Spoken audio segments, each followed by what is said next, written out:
যদিও মোহামেডান পরিষ্কার ২ পয়েন্টের ব্যবধানে পিছিয়ে ছিল, তবুও হেড টু হেডে এগিয়ে থাকায় আবাহনীর বিপক্ষে ম্যাচটি ছিল অলিখিত ফাইনাল।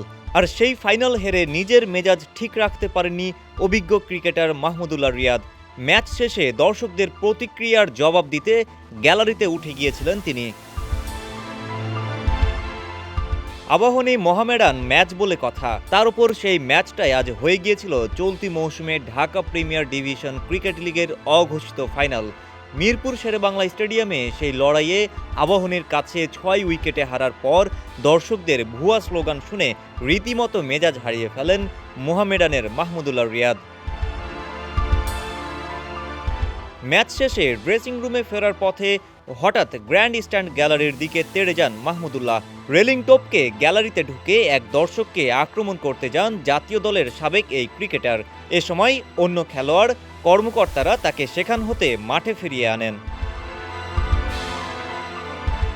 জানা গেছে, ড্রেসিং রুমের দিকে যাওয়ার সময় গ্র্যান্ড স্ট্যান্ড থেকে এক দর্শকের করা মন্তব্য শুনেই মাহমুদুল্লাহর ওরকম মেজাজ হারানো। তবে ওই দর্শক ঠিক কী মন্তব্য করেছিলেন সেটি জানা যায়নি। মাহমুদুল্লাহর এমন আচরণ ভালোভাবে নেননি গ্যালারির দর্শকেরা। বিষয়টি নিয়ে মিনিট 10 হট্টগোল চলে গ্র্যান্ড স্ট্যান্ডে। পরে পুরস্কার বিতরণী অনুষ্ঠানে দেখা যায়নি আজকের ম্যাচে 50 করা এই ডানহাতি ব্যাটসম্যানকে। আজ শেষ হওয়া প্রিমিয়ার লিগের আগের ম্যাচগুলোতে খুব একটা দর্শক সমাগম দেখা যায়নি। আজ শিরোপা নির্ধারণী আবাহনী মোহামেডান ম্যাচেও মিরপুরে দর্শক ছিল শতিনেকের মতো।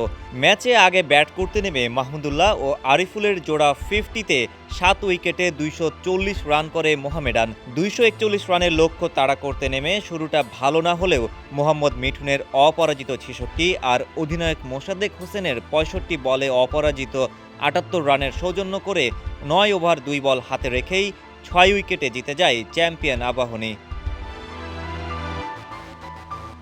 ডেস্ক রিপোর্ট, সমকাল।